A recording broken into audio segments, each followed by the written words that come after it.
Yeah, buddy. Smash right here in the middle of the head-banging ball. And with us, one of the groups. They say the Stones to the 60s were the kings of their genre. They say Aerosmith in the 70s was the same thing. They say in the late 80s going into the 90s. Oh, pardon me. It is these boys right here, Guns N' Roses, out of Los Angeles. These guys come from all over the place. Which, you guys are going back and forth on these cameras there. Right here we got Stevie. We got Duff right over here. We got my man Slash right over here. Izzy next to him. And W, Axl Rose, a period after W, if you would, please. Now, here's what the story is, fellas. They say you guys are cocky. They say you're insolent. They say, honestly speaking, you guys are a bunch of wackos. Wackos. Now, how you guys feel about that? That's the image you guys have got as far as the critics are concerned. We just don't take any garbage off anybody, that's all. Uh-huh. Simple. And a lot of people think that's problems. Oh, really? Well, now, let me ask you this, man. A lot of people are saying that you guys are blowing away the headlining act, and a lot of bands don't want you guys on the tour with them. How'd this Motley Crue thing come along, the Motley Crue thing? Oh, we're going out with them in Yeah. about a week. Well, actually, we're finding out that a lot of the bands, after they've had taken the time to like listen to the record and stuff, we're getting calls from a lot of major bands, that really like the record. Uh-huh. But when they've already got an opening act set up, Yeah. you have to wait till there's an opening to go out there with them.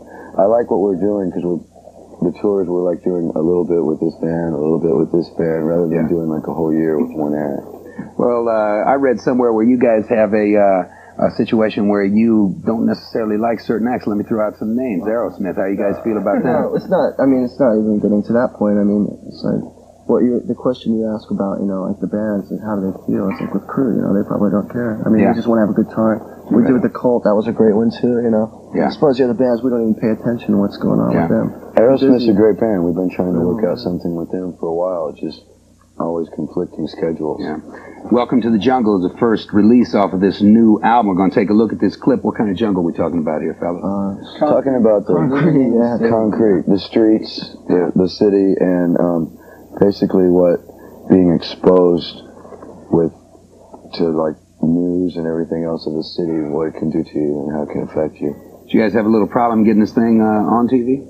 Yeah, I think Seemed to have taken a little while, yeah. Now that you mention that. Yeah, and there's a few changes been made to this video. Yeah. We bought actual news footage that had been shown on television from NBC and CBS and ABC, but we had to cut a lot of that out. Yeah. Well, let's see what the end result is. Guns N' Roses right here on MTV. Gentlemen, together on the count of 4, let's rock. 1, 2, 3, 4. Let's rock. Well, thank you.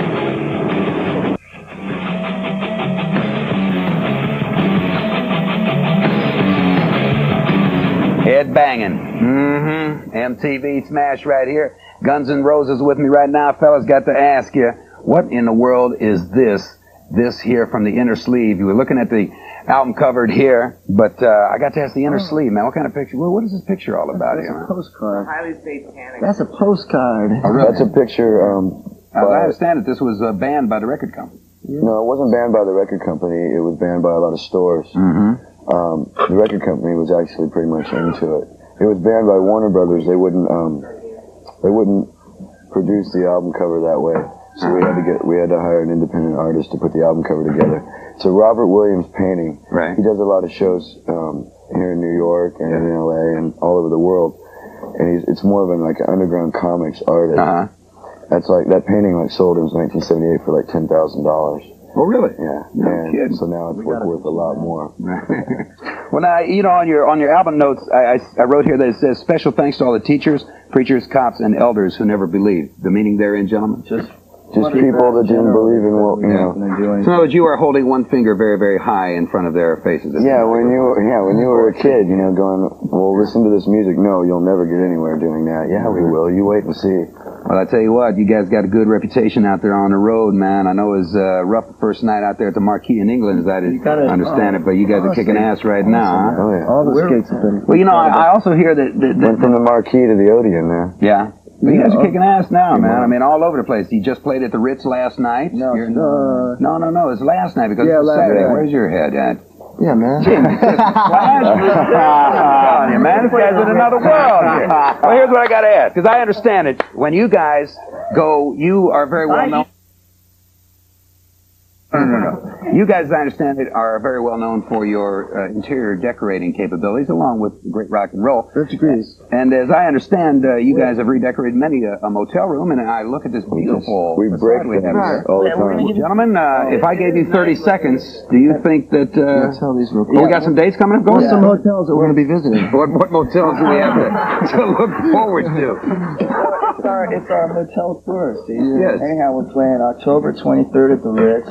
Tomorrow night. Okay. 25th. The 25th at Poughkeepsie. October 20th. Oh, I see. I get it. Okay. October 26th in Providence. All right.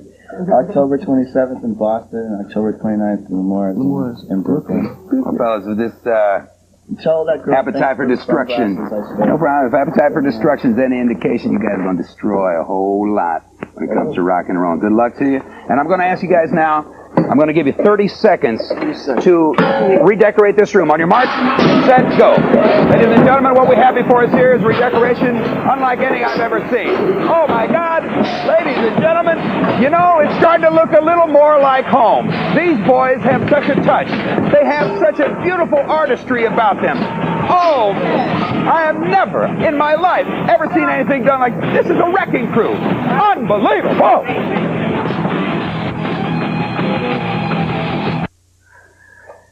Indeed. To some, this would look like a mess. To others, it would be a thing of beauty. Yeah. Guns N' Roses. Not only can they rock on stage, but they can do some interior decorating, buddy.